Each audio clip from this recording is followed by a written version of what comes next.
Yo, what's going on guys, Arekkz here, welcome back to another Monster Hunter World video. The Gamescom coverage continues and we are once again back looking at another one of the 14 weapons available, and in this video we're talking about the dual blades.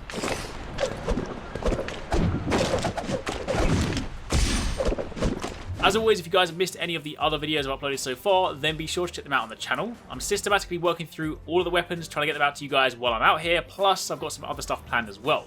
I've recorded some fully voiced hunts, taking a look at the armor and armor skills, and even taking a leisurely stroll around the map, so it's safe to say there is a lot of stuff to come. But for the time being, if you do enjoy this video, then a like would be super appreciated, and be sure to comment down below, let me know what you guys think, and if you have any questions. Also, just before I dive in, don't forget I am running a giveaway for a PS4 Pro right now. It's running for the next couple of weeks, but if any of you guys are after a PS4 to play Monster Hunter next year, then make sure you enter. The link is in the description box down below. Now, to kick things off, once again, for any of you guys that are new to Monster Hunter, then the dual blades are a fast, light weapon class capable of dishing out high burst damage through a series of quick, agile combos. Whilst each individual hit might not match up to the damage output of something, say, like the greatsword or a hammer, it's the speed of the weapon that allows you to very quickly rack up the damage. Pair that with the weapon's inherent demon mode and the archdemon abilities, a means to further increase your damage output, and you have a perfect weapon for diving into the action, getting the job done, and then getting back out without having to commit too heavily. Furthermore, dual blades are an exceptional weapon when paired with either elements or abnormal statuses. If you're fighting a monster weak to a particular element, then the speed of your attacks really allow you to take advantage of this. And similarly, if you're using something like paralysis, poison, or sleep blades, then you can apply the status considerably quicker than most other weapons. So if you like fast, agile weapons and like looking like a badass in combat, then dual blades are probably for you.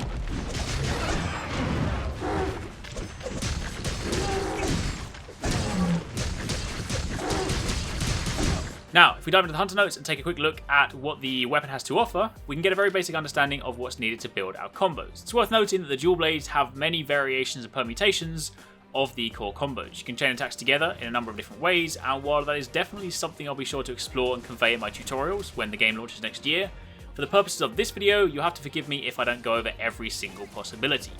The demo lasts about 20 minutes, so I have to ensure that during each gameplay session I allow enough time to test out the weapon and also finish off the monster in the process. But either way, triangle is your standard attack. For each move, you attack with both blades, and you can then link 3 triangle inputs together for your standard attack combo.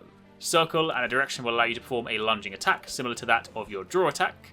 And of course, mixing these 2 inputs together will allow you to begin forming your basic combos. You can look in the top right hand corner of the screen to see what you can press next at any given moment.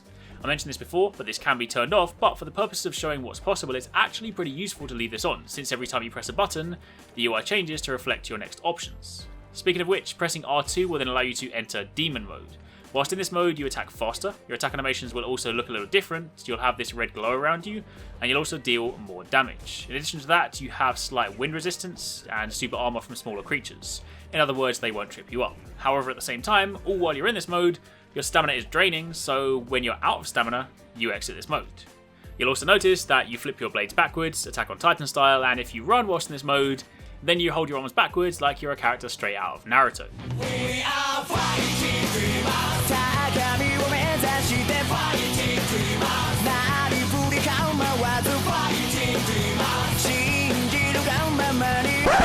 When you attack whilst in this mode, you'll also begin filling this gauge up. This is your Archdemon meter. When it's full, you enter Archdemon mode. This allows you to get the improved attack animations from Demon mode, as well as the Demon Dash, without the stamina consumption cost. However, actions whilst in this mode drain this gauge, so you're running on a finite resource. Your standard dual blade play will be a combination of using Demon mode to build up to Archdemon mode, and then maximizing your damage output whilst your Archdemon gauge remains active. Whilst in either of these modes, your basic combos change, so your triangle attack becomes the Demon Fangs, your circle input is the Demon Flurry Rush, and you have access to the famous Blade Dance combo. The circle attack is a great way to cover ground or pursue fleeing monsters since it travels a fair distance, but on top of that, whilst in Demon mode, if you jump off a ledge and press triangle, you'll perform the crazy spinning dash attack you saw in the weapon videos. If you do this and it connects with the monster, then you'll essentially cartwheel down its back, attacking all the way down. It looks badass, and given how many times it hits, it'll also be good for working in elemental or status damage.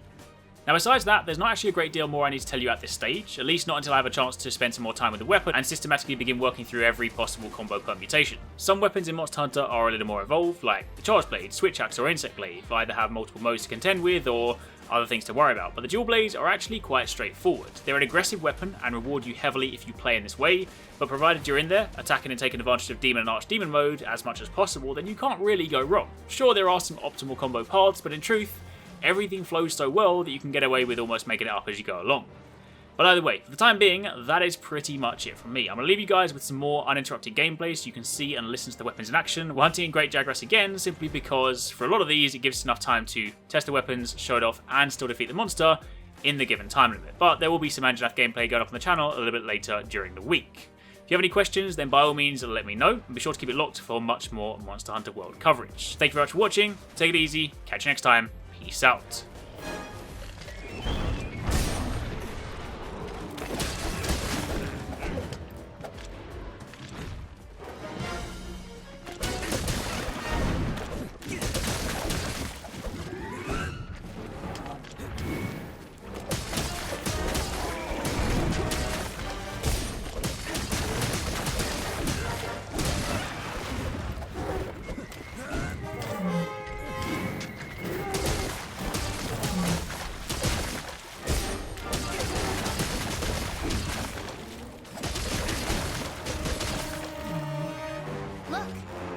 Almost done for. Chances are it'll retreat to its nest to recuperate.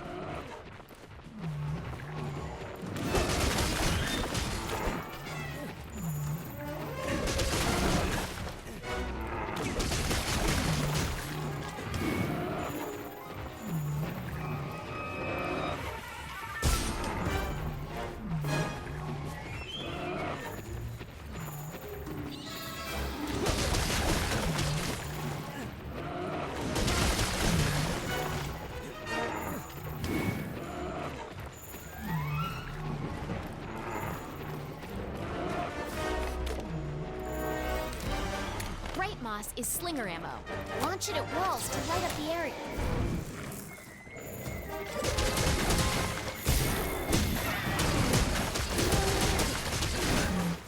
You're less likely to lose sight of a monster if you use the focus camera.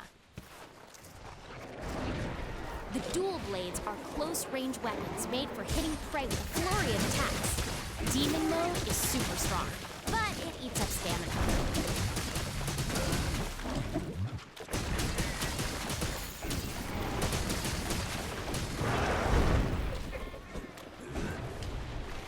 The scout flies will hide once the fight breaks out. Don't forget that.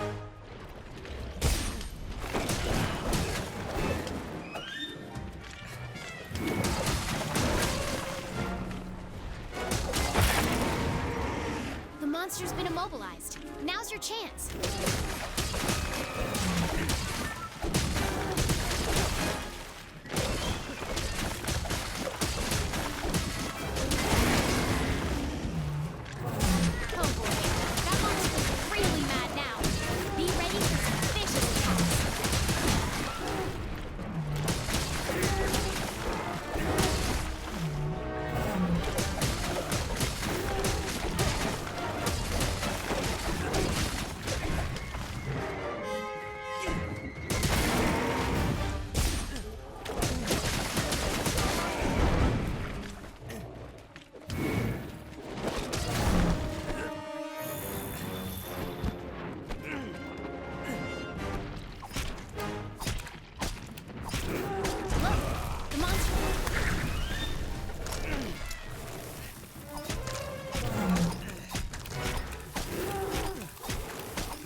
Now's your chance to get in there and tear it up.